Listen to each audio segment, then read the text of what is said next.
Do you still feel like the same exact way you did in February? Absolutely. I mean, this is a very special team with a lot of very special people. It's a lot of fun to come out and compete with them. I think our main focus right now is, like we know what the end goal is, but we're shrinking the lens right now. The only thing we're focused on, honestly, is just tomorrow and the next day. Just taking it one day at a time. And we know our next game's versus Lipscomb on Friday, so that's our main focus right now. But we know where we belong. We know where we want to be.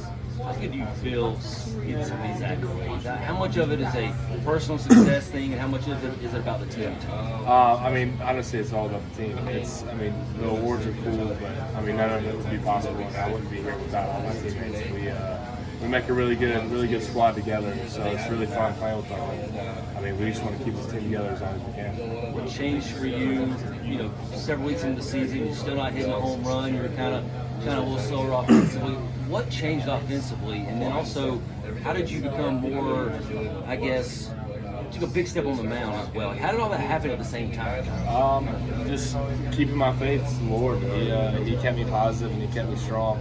And believing in Him, whether I'm up or whether I'm down, has been a big thing for me. And He's been with me every step of the way, always has been.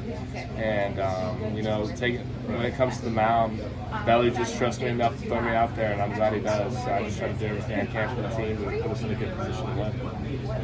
In terms of just trying to figure out where to put your time, like how do you kind of break that down in terms of pitching?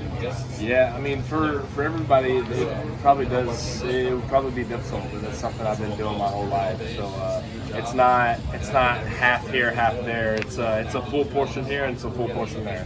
So you have to equally divide your time and go all out for both.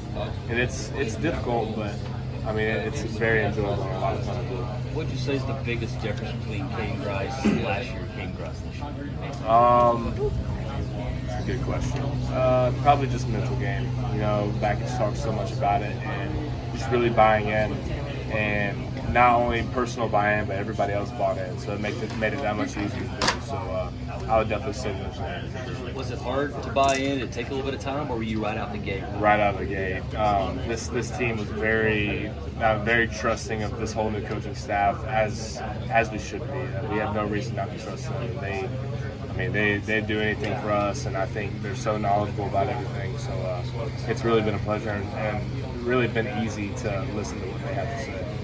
Going off what he asked earlier, what's a normal practice look like for Caden Grice as a starting pitcher and a mainstay in the lineup? It really depends on the day, but say it's a bullpen day, we'll get here a few hours early, do some rollout, throw the bullpen. After that, we'll have team meeting or lunch, whatever's on the schedule. Then we'll come out and we'll just do our normal training routine. So it's kind of a little bit different, but basically the same as everybody else. How does it balance the balance of improving your pitching? Does it help you in hitting? Improving in hitting? How does that work? Does one work off the other, I guess? I think the big thing is knowing how to be able to flip the switch, and I definitely couldn't do it alone. I'm being completely honest. All the guys in this bunker when we're playing, they definitely keep me right and mentally sane during the game. If I get out or something doesn't go my way, they're right there to pick me up right away. So they definitely make things a lot easier for me. But pitching kind of takes some of the light off hitting and vice versa. So it's mentally freeing, I guess you could say. Is it just you don't think about the hitting as much because you're thinking about pitching? Is that what you're? Yeah, I guess you could say that, in a way. How has Eric Backage changed you, affected you? When you look at it, how are you a better baseball player today because of your time with him? Yeah, I'm not only am I a better baseball player, but I feel like he's made me a better man.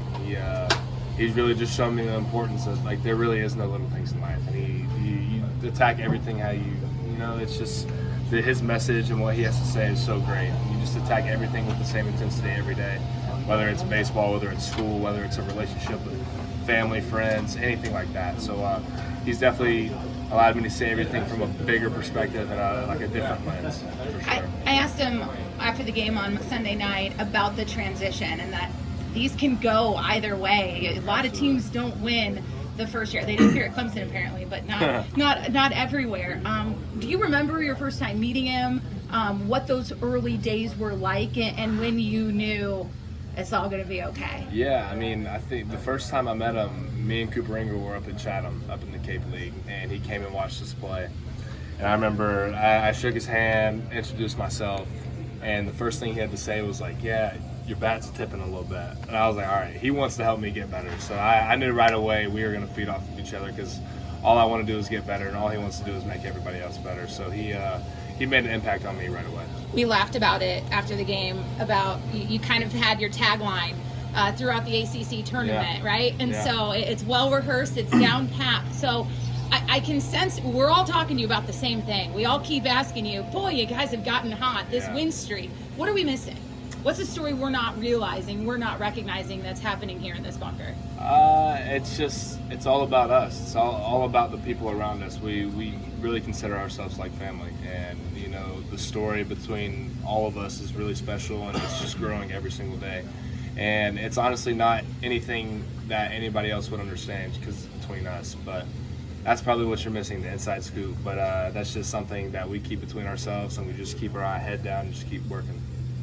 Last month and a half, guys start to be the topic of conversation. How do you filter out all the noise now that you're getting that you weren't getting at the beginning of the season? Kind of like I just said, it's we keep it about us. We don't really focus. We call them snipers. We don't really focus on the snipers. We just keep our head down and you know, kind of stick to our standards and you know what got us here, which is hard work and being tough. So you know, blocking out that outside noise really isn't that hard when you follow stuff like that strict day-to-day basis.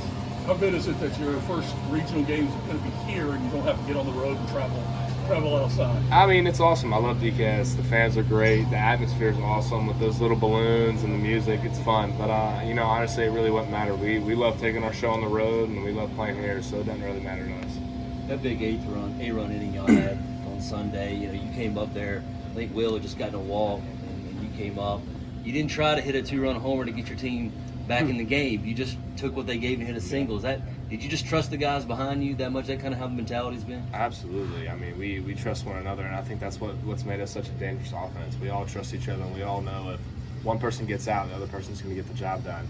I mean, y'all say Billy Amick's hot. Billy Amick's not hot. Billy Amick's just a really good ball player, and he's really good. So it's very freeing hitting in front of him. So I know if I can't get it done, someone's got to throw to him, and then he's going to get the job done. And then if he doesn't get it done, then Bertram's going to get it done, and so forth. So, you know, I feel like we have a really put together lineup, and we've just continued to grow. We really haven't stopped. I think we've seen progression throughout the whole season, and we don't look forward to stopping at all. Be a dude. What's that mean to you? Be a dude. I mean, I see it on my pitch comm every game.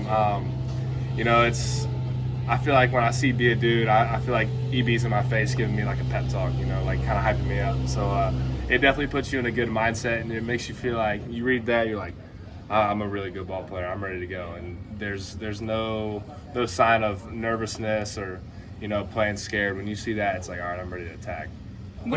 Sorry, go ahead. When he tells you guys halfway through the season you're playing with house money, why do you think that message has resonated so deeply with this club? Because, I mean, we've done everything right, and we've put ourselves in the position to be able to play like that, to play free and to play loose. You know, it pays to win, and we knew that. And we just coming out here playing with house money, playing free, and it just makes playing ball a lot more fun. What's it like having Leggett in the dugout, and what was it like having him up in Durham?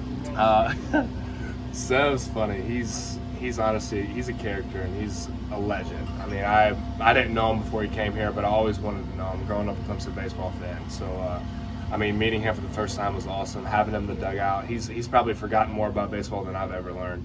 And he's just a pleasure. He's always got a smile on his face. He's always got, you know, some little bit like tidbit to tell you about, always some knowledge to spread. So he's awesome. And having him up in Durham, you know, he knows what it's like to take the show on the road, and he was just on us every single second, you know, just encouraging us to keep playing good ball. How do you take this personal success and manage it and feed it into the team and what they're trying to do? I mean, there's no, I don't need to feed my own success. We've all had success as a team, and I mean, we feed off that. We feed off each other. So that's all we need. Caden, growing up an upstate native, growing up a Clemson baseball fan, how rewarding is it for you to be living the kind of kids you grew up idolizing all those years ago. Yeah, I mean, it's a dream come true. 45 minutes away, Greer, South Carolina. I was locked into Clemson baseball from day one. So, just growing up here, kind of living out that dream it's awesome. And doing it with a group of guys like this and with this new coaching staff has been great. I know you're going to tell me it's not about the individual accolades, but if you can stretch yourself to find something else to say, that recognition, that to be a finalist, to be recognized as that two-way player, how tough is that? What's it like? Is it tough? The only thing I'm going to say about that is for any kids that are questioning about not doing two-way, I think every kid should at least give it a shot. I mean, why not? You don't know what you can't do, So you gotta give it a shot, give it an effort, and I really think it's worth it because it's a lot of fun.